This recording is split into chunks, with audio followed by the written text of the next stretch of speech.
It's Matt Sager doing a recap of the second half of the Better Call Saul Season 5 premiere. This episode aired last Monday. It's called 50% Off, and we're going to do this one real quick.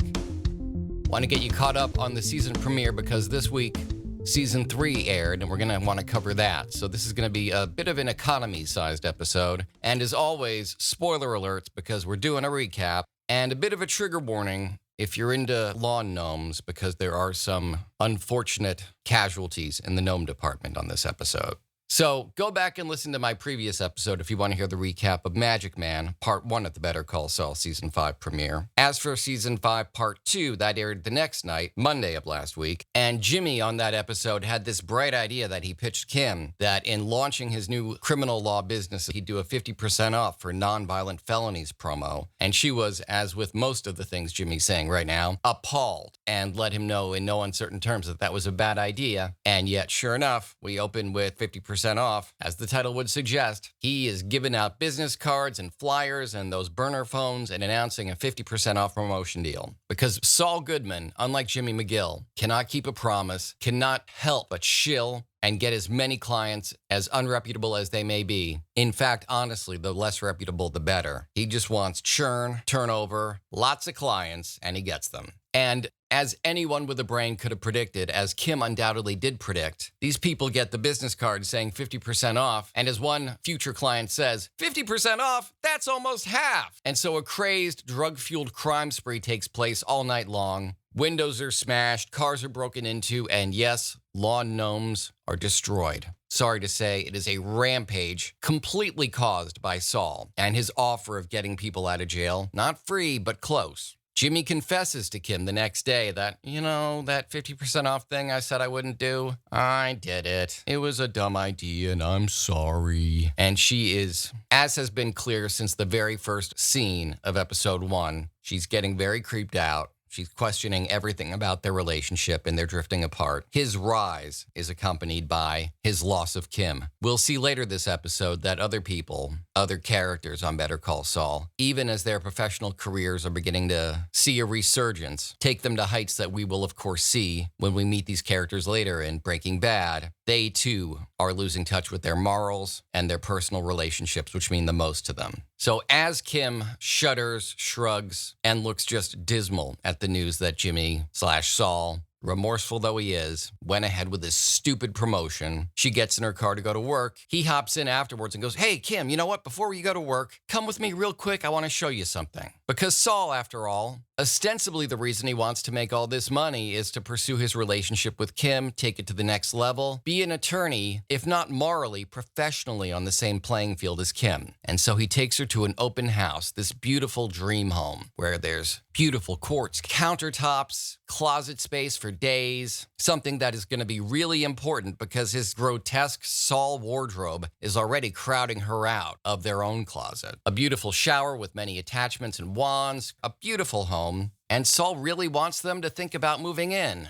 And Kim is happy to have taken the tour. She likes seeing pretty things. While she's put off by Saul, she's a little charmed by his eagerness to move forward with the relationship. But unlike Saul, she has her head on straight. And she says, yeah, maybe someday, and goes off to work, leaving him to go deal with his now many, many criminal clients, which he set up for himself. Meanwhile, Crazy 8 earns his nickname from Lalo Salamanca, of all people. Of course, Lalo's going to be a pivotal figure in these next couple of seasons of Better Call Saul. He is, of course, the guy who Saul is terrified of when we first meet him in Breaking Bad. When Walt and Jesse kidnap him and take him out into the desert that first day, he's freaking out going, no, it wasn't me, it was Ignacio. Don Lalo sent you, I'm sorry. So something's going down between Ignacio, Lalo, and Saul very soon. But after last episode, the three of them dealing with this meth that had been stepped on and encountering Gus Fring and getting a line of sort of bullshit from him about the origins of said stepped on meth. Now there's a new problem. Mouse, the middleman woman drug dealer operating out of a slum in Albuquerque, is having an emergency. There are some skells who have paid money for meth, and they're waiting at the bottom of the drain pipe where she distributes it to them, and there's a clog in the pipe. They paid the money, they're making a big noise, not caring about law enforcement and the attention that this is attracting, going, give us the meth, give us the meth. And the drain pipe is stuck. You don't want to call a plumber, you want to call your lieutenants in the cartel.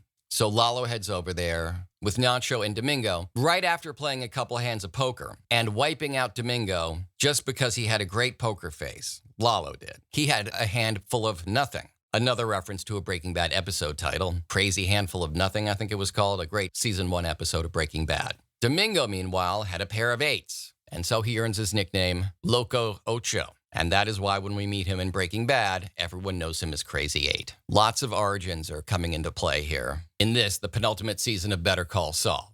So to deal with this emergency, these meth heads demanding their meth, making a big public stink, and drawing attention to the operation, the newly named Crazy 8, Nacho, and Lalo head on over to the scene. Again, you cannot call Roto-Rooter for a situation like this. Nacho, of course, has extra pressure on him that only we, the audience, know about because last episode, Gus Fring made it really clear to him in an overt threat to his father's life that Nacho needs to be able to report to him what Lalo's doing, what he's thinking. He needs to earn his trust so he can become the best double agent for Gus Fring he can be if he wants his father to live. We are getting to know the Gus that we come to know later in Breaking Bad, the ruthless, evil, heartless, murderous gangster. And Nacho was feeling the pressure from all sides. And when we show up at this house, there are in fact meth heads making a big stink. And to try and quell the scene, Domingo goes up the drain pipe, tries to clear it out, and finally law enforcement shows up and goes, hey, we can't help but notice a lot of sort of unsavory types climbing up buildings, making a lot of noise, and a couple of people down here, some skells, seemingly complaining about their drugs. Something you want to tell us here? And Domingo puts on a pretty good act and goes, no, officers, I'm just cleaning out this drain pipe. It seems a little bit stuck. And then after all the work that everyone's been doing, he gives it a little tap. And like 8 huge bags of meth come flying right out. And the cops go, looks like you fixed the problem there. They arrest Domingo and get ready to move into the house where Mouse has been distributing the meth and see what else is up there. This is bad for a lot of reasons. Domingo's going to be spending some time in prison, and Lalo doesn't know if he's going to keep his mouth shut. But bigger problem still is that Mouse has a ton of their product up in that safe house, and Lalo does not want to part with it. That's their inventory up there. And so this is Nacho's chance to be a badass, to earn Lalo's trust, to save his father's life. And he has a real hero's moment where as the cops are moving in with riot gear and tear gas and guns, storming the house, he climbs up an adjacent building, jumps from rooftop to rooftop like Spider-Man, goes in through the window, fills his pockets and the lining of his shirt and pants with a ton of product, saves most or possibly all of the meth. And as the cops burst the door down, makes an escape out another window, climbs back to the rooftop, jumps back again. It's like Prince of Persia, and makes his way back into the car. Lalo the whole time is watching going, Ignacio, Nacho, he's crazy. He's going to get arrested. Oh my God, this guy's a lunatic. He's laughing, but he is, as anyone would be, a little bit impressed. And when Nacho shows up with their product, Lalo says the truth, the clear and obvious truth. Nacho, you are a badass. And so Nacho's mission has been accomplished. He's found a way to earn Lalo's trust. He is absolutely in the inner circle. He is in a position to save his father's life now. Of course, he is still dealing with Gus Fring and all the pressure and ruthlessness that entails, but he's got his in now. This is a huge moment for him. And despite what most people would consider an unbelievably tense moment, escaping the cops by the skin of your teeth, running in and out of a safe house with meth lining your pants and shirt, he is relieved. He's found that in. He has done what Gus demanded of him. He's found a way to get inside the inner circle. Now, of course, we have to deal with the matter of Crazy 8 and the fact that he's behind bars, and can he be trusted? Nacho assures Lalo that he can be, that he's not going to talk, that he doesn't need to be dealt with, and that he has a plan to get him out. We're going to find out what that plan is. But first we see Mike, who's tethered to the world. Much like Kim is Jimmy's, Mike lives and does everything for his granddaughter, Kaylee. His son, of course, died tragically, and that has been eating him up inside. And so really his only reason for being is Kaylee. He takes great care of her, does so happily, and takes any opportunity to do it, to babysit. And he's incredibly kind to his daughter-in-law, Kaylee's mom. And yet, when she calls Mike over to babysit, again, he's very happy to do so. But he's out playing and building and doing times tables with Kaylee. And she brings up her late dad, Mike's late son. And she talks about, he was a cop like you. And Mike goes, yeah. And you taught him and encouraged him to be just like you, right, Pop? And Mike goes into the dark place and goes, that's right. be quiet and do your times tables. I can't handle this. And she goes, but the bad guys got him anyway, huh? And Mike loses his shit. You're not doing it right. Do it right or don't do it at all. Go to your room. And seemingly intentionally and seemingly permanently, he traumatizes Kaylee and ends their relationship there and then and probably forever. When her mom returns home and she asks Mike what's going on, where's Kaylee? He goes, she's in a room, won't come out, and just leaves. And so it seems that all of his personal ties are now gone, leading what is almost certainly going to be, well, we know it's coming, but we now think it's going to happen very soon. His reunion with Gus Fring and his resumption of that business partnership. Again, as Jimmy's personal relationships deteriorate, his professional career skyrockets. We're seeing that reflected in Mike as well. Even as these people thrive professionally, this is a very sad moment for all concerned. I think any of them, certainly Mike and certainly Jimmy with Kim, very soon they'll look back on the time when their careers were in the dumps, but their personal lives were at least a glimmer of happiness, and they will miss those times terribly. We know, for instance, that when we first encounter Saul in Breaking Bad, Season 2, Episode 8, he asks Walt and Jesse to give him a check for $1 to his LLC, Ice Station Zero. We now know from Better Call Saul that's a movie he watched with Kim.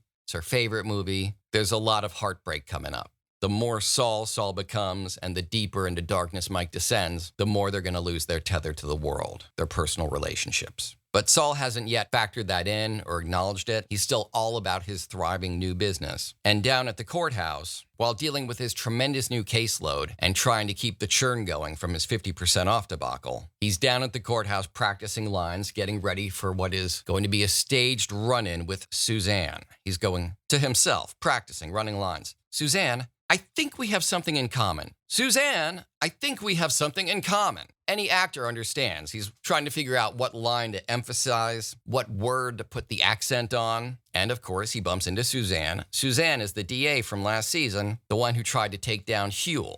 And she does not have a fondness for Saul. So Saul goes, hey, Suzanne, fancy bumping into you here. I think we have something in common. And he begins rattling off a few of what is like 16 clients that she's prosecuting and he's defending. And he goes, come on, let's have a few minutes. Talk about some deals, work out some pleas. And she goes, Saul, Jimmy, whatever your name is, you've got a meeting with me next week. He goes, sure, but what about a minute right now? And she goes, how about our meeting next week? And you chill out. Stop trying to use me for your churn and turnover business. You're a sleaze. You creep me out. I don't want to deal with you. I'm not going to give you any more time. And interestingly enough, she gets into the elevator. He follows. And wouldn't you know, just then the elevator gets stuck between floors like 1 and 2. They're in there for 20 minutes, and Saul breaks her because he won't stop reciting lines in the most irritating way imaginable. Imagine you're in like a 3x4 elevator stuck with this guy, and he is reciting lines about how he's going to defend his clients in front of the judge. Your Honor, a travesty of justice has occurred. And she's begging him, please, can you practice in quiet? Can you do this silently? And he keeps going, yeah,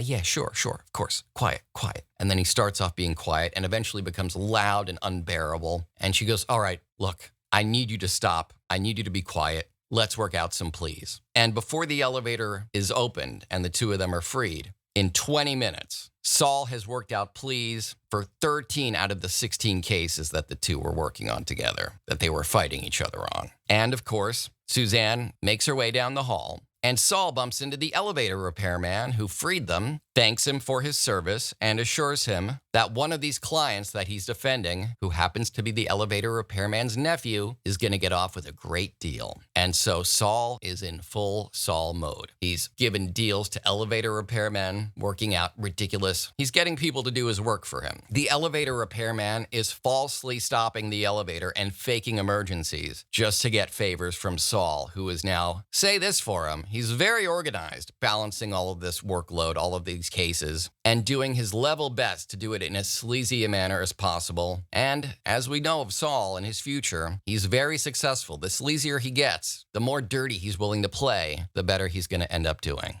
Except he exits the court feeling very good about himself, talking with any number of clients on his Bluetooth, this now ubiquitous Bluetooth that we'll see in Breaking Bad, that made its debut in the first part of this premiere, Sunday's episode, Magic Man, when a car pulls up. And it's his old business associate, friend, guy he's very unnerved to see, Nacho. Nacho says, get in. It's clearly not a choice. Saul looks around for any sort of way to get out of this very uncomfortable situation, getting into a car with a gangster who is insisting he get in. He realizes there is no other option. He's got to get in the car. And as Nacho commands him to, he drops his brand new, just procured, congratulatory pistachio cone on the ground. So much for success, so much for a treat. He now has to get into a car with a gangster who may very well, for any number of reasons, be taking him to his death or to a situation that's going to lead to his death. Certainly danger, certainly the unknown. Certainly this is a very uncomfortable situation upon which we end 50% off, the second part of the Better Call Saul Season 5 premiere. Thanks as always for checking out the show. If you're watching on YouTube, please like, subscribe, and hit the bell for notifications. And if you're listening on the podcast, please subscribe, leave comments and ratings and reviews. And while you're at it, feel free to contact me via social media.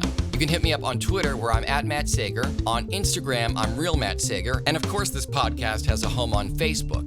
It's facebook.com/Matt Sager Podcast. While you're there, check out my voice acting page, why don't you? It's facebook.com/Matt Sager VO. You can also check out the links in the podcast or YouTube description for my Patreon or my Anchor.fm contribution page. Both ways you can support this podcast. You can also leave me voice messages if you'd like to be part of the podcast, either by calling 646-535-4788 or by leaving me a voice message at Anchor.fm. There's a link to how you can do that in the description. For everything else pertaining to Matt Sager, my voiceover reels, contact information, even more social media profiles and handles and links, various articles I've written, and an archive of every episode of the Matt Sager podcast. You can find all that and more at my website, mattsagervoiceover.com.